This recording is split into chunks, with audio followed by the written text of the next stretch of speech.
Hey guys, Joe here, and today I'm at a different angle. It's the angle I was doing the live stream from yesterday. Unfortunately, that live stream stopped. Watch yesterday's video or the other day's video if you want to know why. But today I'm going to get going on this thing. This is the Thermaltake X71 build. For those of you that are new to the channel, thanks for checking it out. I really do appreciate it. If you haven't seen my videos before, you'll know that I like to do computer stuff, and I also like to change my computer setup more than I like to change the oil in my vehicles. This is a case that I kind of wanted for a long time and just never got around to getting, and then it became available, so I had to get it. This is it's not a super tower, but it's definitely a full tower. I guess some people would call it a super tower because of its insane internal dimensions and stuff. Let me give you a little bit of a closer upper looker at it. So as you can see, it's got tons of room. It even has a separated basement area, pedestal area, that allows for a lot of cooling, a lot of componentry, and all kinds of stuff. Well, I want to build my computer into this for a pretty reasonable reason. Yes, I just said reasonable reason. Those words will make sense, trust me. The number one reason being that every time I add to the cooling system on my computer, it gets more and more complicated and it doesn't work as well as I'd want it to. It wouldn't have been as big a deal if this card had better cooling. This is a Zotac Amp Edition 1080 Ti. And as you can also see, it has an EK Thermosphere just GPU block on it. This is a universal GPU water block that's designed to be used on anything within reason. There's lots of different sizes available, but this one fits on this card because finding a full cover water block for the Zotac version of the 1080 Ti is not easy. I found a Bisky block, but it won't be here probably for 2 months, so I'm gonna have to wait 2 months. In the meantime, I needed to water cool this thing to save its life. The stock air cooler was running it at 75, 80 degrees under gaming, which was way too damn hot for a 1080 Ti. What is this, AMD? But yeah, I did this and it works great, except now I have to water cool the damn thing, which means it didn't fit great in the Cooler Master case. I'll put a picture of it. It took up all the room and it almost interfered with the water cooler, or the water pump, which is this guy, an AlphaCool Ice Decker, which I'm going to be reusing, obviously. However, an ice decker is not small. Even in this case, you can see how tall it is. It's almost as tall as the drive bay that's in here. Well, that's not going to work in that other case. So in this case, I'm going to be putting it in the basement. We're gonna make some runs, probably soft tube it in the lower section, but I also have 3 radiators that I can put in here. I have a 360 that's gonna go down here, a 240 that's gonna go up here, and a 480 that's gonna go in the front. Thermaltake makes some easy to work with parts, don't they? Now, Thermaltake makes a lot of different styles of cases. I have my P5, which you've seen in previous builds. I've had a P3, I've had this, I've had a few different Thermaltakes. I love Thermaltake. Thermaltake makes reasonably priced cases with good parts. Now, this isn't a aluminum chassis, it's a steel chassis, which is good for me because I like to hang stuff off it with magnets. The reason I went with this case on top of it having so much room is the fact that I really do like Thermaltake components. Thermaltake cases, I like their fans. I have a bunch of ring fans that are going in here. It comes with 2 LED fans already installed in the front, 240 millimeters. If I can get 4 of these to fit, which may actually be possible. Yes, it's possible. Good. We are going to be installing 4 140 millimeter radiators in the front of this thing. It's going to take a little bit of jiggering, but it'll work. And then on the inside, we're going to have pulling some fans as well. So we're going to do this vloggy style. You're going to start seeing it as I install the parts. I just wanted to do this introduction part. Also, don't forget to subscribe to the channel, use my Amazon affiliate links. I don't have a name for it yet. If you guys want to put something down in the comments, throw out a name, let me know what you guys think I should call it. We will do that. But yeah, so I'm going to turn you off. I'm going to start getting stuff situated, and then we'll come back. One thing that's a little difficult to get across in like the review videos you see is the actual depth in here. You can see that's a lot of depth. I mean, my iFixit kit, links in the description below, could fit back here. I could hide it back here if I really want to. And that means there's going to be plenty of room for cable management. There's room down below to mount my pump. There's all kinds of room and play area to put stuff into, so that will be pretty good. Looking at the front I/O on this case, it has two USB 2.0s, two USB 3.0s, a reset and a power button, and a headphone and microphone jack. Very simple, very understated. You do get a nice bag of accessories, including a couple of fan mounts that go on the back of the cage, an extension for your CPU power, which you may actually need if you don't have a long enough cable, some fan extensions, as well as all your screws. So that's good. Additionally, mounted in here when they ship it is your vertical GPU mount. I'm going to be taking that off for now because I'm not sure if I'm going to vertically mount this GPU. At least not in single GPU status. I will say though, it's nice that Thermaltake included it. Some companies, they make you pay extra for every accessory. And sometimes it's actually worth it. I'm not going to say that's the case for cases. Just a simple bracket. And we'll decide whether we're going to use it once we get the motherboard mounted. Now the motherboard I'm going to be using, you've all seen it on the channel here before. This is my X99 ASRock Tai Chi motherboard. It's rocking a 5960X. Still plenty of power for today's programs and gaming and everything I want to do with it, so there's no reason to change it unless somebody has a 6950X that they're not using and they want to donate to the channel, which I will take gleefully. I will giggle like a schoolgirl for one. I do apologize if this video is a little jumpy. Unfortunately, I had a basement flood issue last night or this afternoon, and it's causing me to misplace parts. So what I'll do is I'll get the motherboard mounted and then we'll come back. The most important thing we're doing here is showing you how much room this bad boy actually has. So now we have the motherboard mounted. Forgive it, it has a bloody nose. And we now need to start making room for the water cooling and the radiators. What we need to do is actually remove this cage and this cage. I'm not going to be using either of these. These are 5 1/4 inch drive bays for DVD players, fan control hubs, whatever. And these are 3.5 inch drive bays. These are not necessary. I only have actually three mechanical hard drives and 2 SSDs that are going in the system. So these are all going to come out. Luckily, it's all removable. There's 2 screws here, there's screws in the back, screws in the front on these bays. So I'm going to take all of that out and then we can start worrying about the radiators. Plus I have to take these out to get the front fans out. So as you can see, with everything removed, plenty of room for activities. And what we're going to be doing is we're going to be mounting.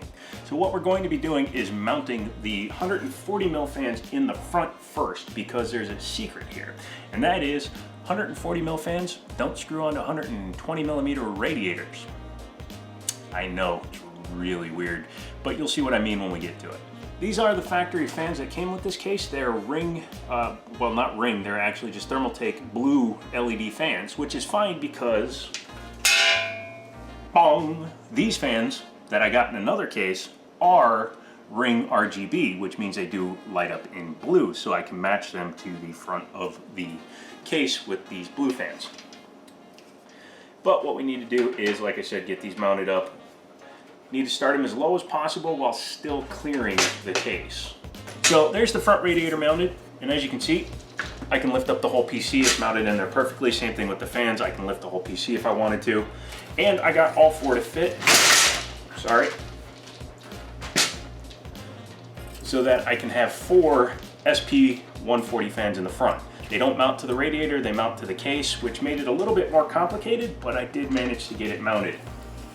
It'll fill up the front a lot better than 4 120 fans, so it'll look better too. Next thing to do is mount the 360 down here. I haven't decided if I'm going to run the 240 or not. I may not run the 240, it may not need it, because a 480 and a 360 should be more than enough for a X99 with just a 1080 Ti, as the 240 and the 360 were more than enough. So, hey, can you say so one more time? Yeah, I think so. Yeah, we'll come back once I have that radiator mounted. I'm going to mount the radiator's pump and do all the tubing before I put the power supply in, because the power supply is not that hard to put in when it's a fully modular unit. So we'll come back once I have that radiator mounted, some fans on it, and then we'll just kind of see where we go from there. So the upper fans and radiator are mounted. I want to put in the 360 up top because it doesn't actually fit down here when there's a another radiator there would have been no room for the fill ports or the radiator itself. You will notice that those are the spider fans that I posted on my Instagram. Go follow that, by the way. Get me some more followers. I'm almost at 40, yay. But anyways, those will be getting replaced with some more Thermaltake ring fans when I can order some. I thought I had some left. Turns out I gave them away in builds. But yeah, this is the side you're gonna see. These I can just turn off or just leave them like white. So we'll see. I'm putting LED strips up there, so when those are in there, they'll be in there. Obviously, the biggest plus to this case is the fact that it's a big case. So the res is gonna go right here. I'm gonna mount it to the radiator. I'm about 93 billion% sure, and I'm going to use some so what I'm going to do is I'm going to mount the res to the radiator using these brackets.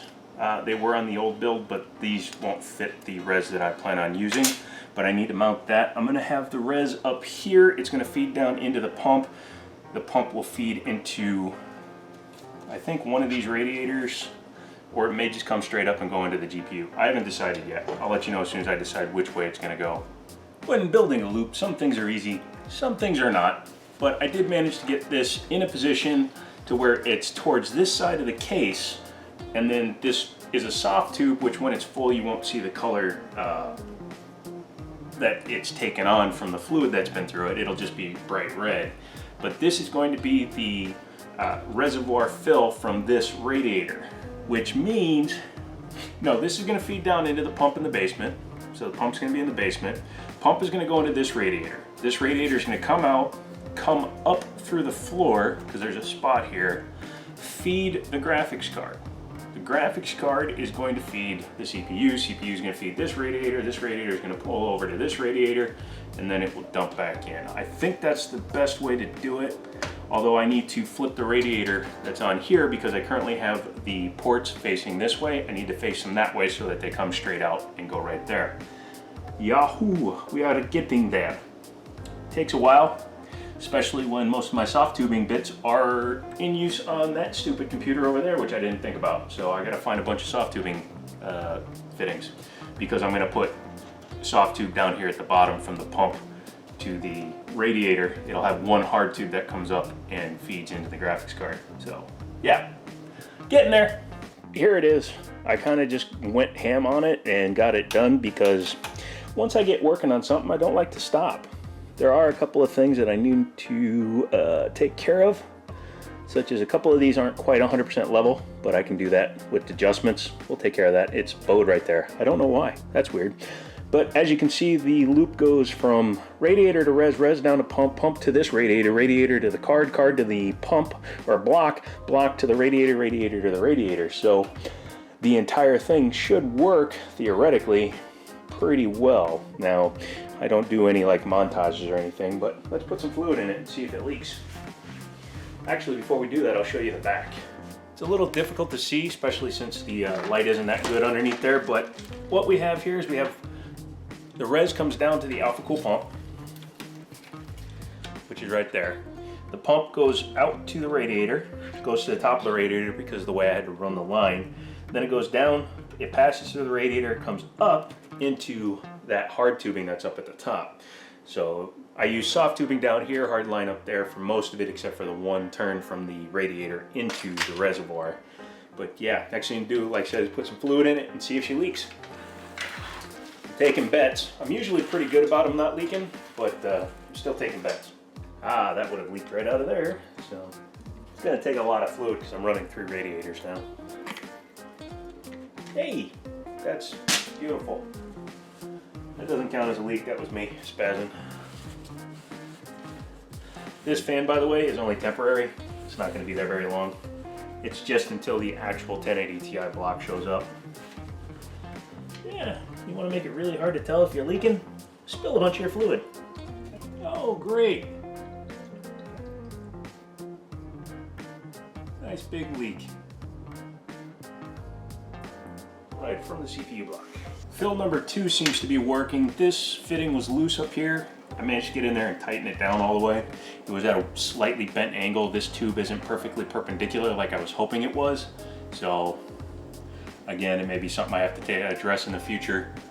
But overall, looks like it's not leaking right now, so I'm gonna let it run for a few hours this way. go to sleep because it's like midnight now, and we'll jump back on this tomorrow.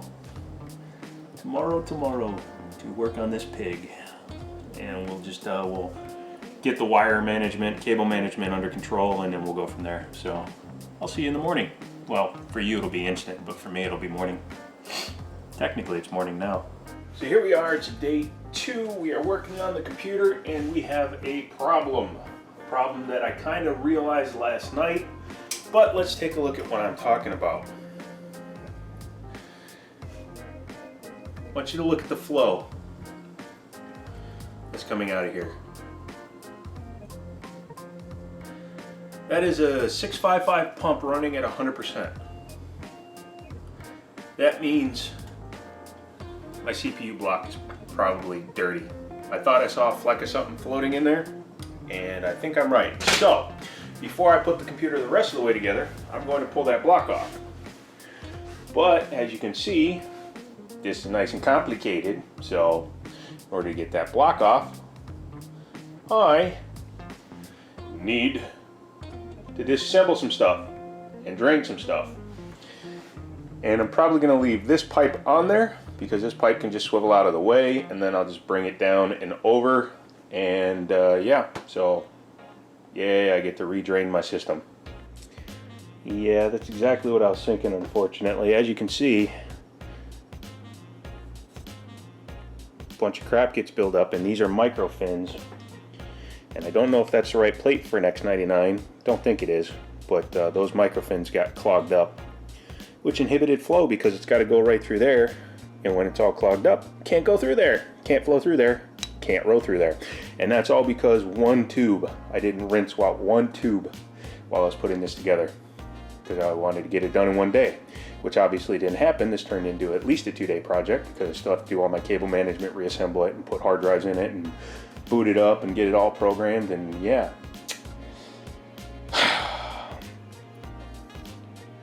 Don't skip steps, otherwise you're going to go back and redo them. So you can see by the amount of cavitation that it has that yes, this is a much better flow pattern.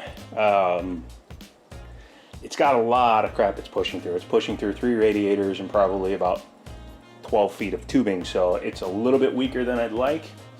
I may have to put it on a fan controller and over crank the water pump a little bit, but as long as it stays lubricated, it should be fine. But that is a much better flow pattern. So next thing to do is finish filling it, and then we can start cable managing it and putting some drives in it finally. So yay. So I think we're done, except for that. I gotta find the remote for the fans up there because I want those turned off. They don't need to be on. But otherwise, it's running. That fan is just blowing air onto the cooling vanes or the heat sinks for that 1080 Ti to keep it from exploding because the Zotac runs too damn hot. But yeah, doesn't seem to be leaking anymore. I just ran a couple of tests. It's maxing out at 50 degrees on the CPU under full load, which is pretty damn awesome. I appreciate that. 3 radiators seems to definitely be doing its job. Just gotta do some stuff here to get these lines straight. Try and do it on camera. Yeah, that's pretty good. The problem is this thing actually goes back a little bit, so the tube is turned slightly, which is kind of annoying. But otherwise, all the fans are in. Lower compartment's got fans. The front fans are all set to blue, so when the case is on, it'll look good. And then in terms of cable management, this is the most I usually do. More than I usually do, excuse me. You can see everything is cable tied up and away, tucked in away, so once the rear covers are on, it should be invisible. What is amazing is even with all this room, I still managed to get these cables out a little bit, so I may actually have to cut this cable tie in order to fit the rear covers on. But yeah, computer's up and running, so that's good. What I'll probably wind up doing is cleaning everything up, putting it together, installing the LED strips that I'm putting in here, and then we will take a look at it when it's completely finished. But yeah, we're doing really good so far. As you can see, she is now done-ish. I always say it's done, but it's never done, is it, guys? This is the unnamed system. It's going to be the centerpiece of the channel for a while going forward. It's also going to be the centerpiece of the new channel, Custom Creation Studios, which will be exclusively tech. Now what I'll do is I'll put 2 different versions of each video up. So I'll still be putting tech on this channel if you don't want to go and get subscribed to that one, but if you do, this will become the first project build on that channel, and then all the more technical and actual guides and stuff will be put on that channel. This was a little bit more labor intensive because I wanted to do it right, especially when it came to cable management in the back. Now, a few things are coming out.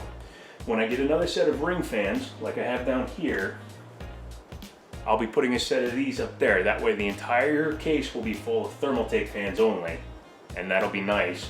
And then I'll get a set of ring ones so that I can combine the 2 controllers. I don't know if there's enough ports, but maybe I'll have to get another controller. But either way, I'll set up another set of ring fans. This fan will be coming out because this is just here to cool the heat sinks on the 1080 Ti. The 1080 Ti, the one that's in here, the Zotac, I said it before, it runs hot normally. Let's talk about some temps. Number 1, coolant temp for the CPU has come down another 10 degrees. Probably helps that it's got a longer run with more radiator to go through. Could also be the fact that I cleaned out that block. It wasn't that bad before, but it might have been getting a little bit of buildup in there. Some of it looked older. It was kind of jammed into the rings of the CPU block, so it might have been getting a little dirty for a while. The next thing I did was change the routing of the CPU block because it occurred to me I had the CPU block flowing backwards. And I don't know how I did that, but I did it, and oops. So that contributed to coming down in temperature as well. So it maxes out in tests at 50 degrees on the hottest core. It averages 45 degrees on all cores. And that's a 5960 running at 1.28 volts, so that's pretty good. The graphics card originally would bring its core clock down from the high of whatever it is, 1974, I think is what Zotac said was their stock boost clock. It would bring it down to like 1930, 1894, whatever. Now, with that cooling solution on it, it got up to 37 degrees in a repeated fire strike and superposition benchmark stress test, which means that thing is running at half the temperature it was before. And I have it set to an overclock of 2063 megahertz. Now that the temperature is more under control, I can probably give it more power and get more out of it. But 1, 2, 3% isn't going to matter at this point. But no matter what I did, it did not budge off of 2063 megahertz, which is perfect. In terms of the way I have it set up, I put the pump in the floor or in the basement, which is, you know, what you should do if you're going to have a remote pump like that. It's not built into the res, otherwise I would have mounted it on the radiator up in the upper compartment. All the drives are on the back of the computer, as you saw in the B-roll footage, the SSD, the 2 hard drives I'm going to use. I keep a couple of external drives that I use for scratch drives and storage drives, excuse me. I use the SSD as a scratch drive. And I have 2 NVMe slots on this board, which I intend to populate. I need to get some NVMe SSDs on there, a couple of 1 terabytes or 2 terabytes. If you guys want to donate one to the channel, let me know, that would be super. Down in the bottom, there's only a 240 mil radiator, but that's fine because a 360 would have interfered with this radiator, and I didn't want that. Additionally, this fan is now blowing straight through the basement of the case, so it blows onto the pump and straight out. The power supply, as you saw, is drawing in fresh air and exhausting out the back. This computer now has, not counting the power supply, 12 fans in it. 3, 6, 10, 11, 12. I'll be taking, again, that one out, but I'll probably wind up just putting it on the other side of the case to exhaust air out the back that way too, because I prefer positive pressure in my cases. I don't like negative pressure, and neutral pressure does nothing for dust control. My thoughts on working in the Thermaltake case, I really enjoyed it. It was easy to work with. All the things that I needed to take out were just held in with Phillips screws. A couple of things don't line up perfectly once you take the whole thing apart, but it's to be expected. It's a little bit thinner on the steel, but once it's back together, this thing is solid as a rock. That's actually my desk that's wobbling because of the weight of this bastard. This thing probably weighs north of 50 pounds now. When you figure I've got all that copper in there with those radiators, all that fluid, and then just the base weight of this case, which I believe is 22 or 24 pounds, something like that. They have it listed as 14 kilograms shipping weight, but I think that's optimistic. I don't think it's over 30 pounds. I do have the auxiliary lighting in there. which really brightens it up. It's probably washing you out on the camera, which is something that I would just have on for fun in the background as I'm working. Otherwise, I can just turn it off and just have the ambient light of the blue. I might want to change everything out to red. All the ring fans, the ring RGB fans can be changed to red. However, 3 of my 140s are not changeable, or yeah, 3 of them are not, so they would always be blue. So I would need to buy a lot of ring RGB fans, and they're not cheap. Again, if you'd like to donate some to the channel, let me know. That's about it. Performance wise, it's running perfect. Looks wise, I think it looks pretty good. Let me know what you guys think of it. I love Thermaltake stuff. I have the Thermaltake P5, which you saw if you're following me on social media, Instagram, Twitter, all that stuff. Follow me if you're not. That way you can see what I'm doing. I did a bunch of updates as I was building this thing, including the update where my basement flooded, which caused me to spend 3 hours cleaning up water. But this is the first of a couple of Thermaltake builds I plan on doing. They should be as soon as a motherboard shows up that I ordered, which has been holding back my workstation, because this is just a gaming rig. This is not a workstation. The workstation is going to be more focused on editing my videos, processing stuff. My father wants to start doing videos, so I'm going to have to start helping him learn how to do Premiere and probably do a few of his videos at first, and hopefully those will come out watchable. You guys seem to watch mine all right. More videos coming. Thank you guys so much for all the subscribers so far. We're at like 2,700, which is pretty damn impressive considering a year ago I had less than 1,000. So that's really awesome of you guys. I'd like to get over 5,000 by the end of the year. So if that's possible, get on that. Make sure everybody gets subscribed, even your buddies. I'm working on the next video, not 100% sure what it's going to be. It might be working with some older tech. It might be working with building a couple of computers. We'll see what happens. Live streams, I may do a couple more. I don't have a whole lot to talk about during those, and I'm not streaming. So, I mean, I'm not streaming like games and stuff. Maybe I'll do that. I'll start doing some live streams with games. Then you guys can ask me questions while we're playing. But that's it. I'm done. I am out of here. I spent 3 days building this, which is the longest build I've ever done. It's the most complicated loop I've ever put together. It's, in my opinion, the second best one I've ever built. I think when this had white fluid in it, it looked a little better, and I may be going back to that. Let me know what you think down in the comments. Don't forget to subscribe, use my Amazon affiliate links, and like always, I'll talk to you later.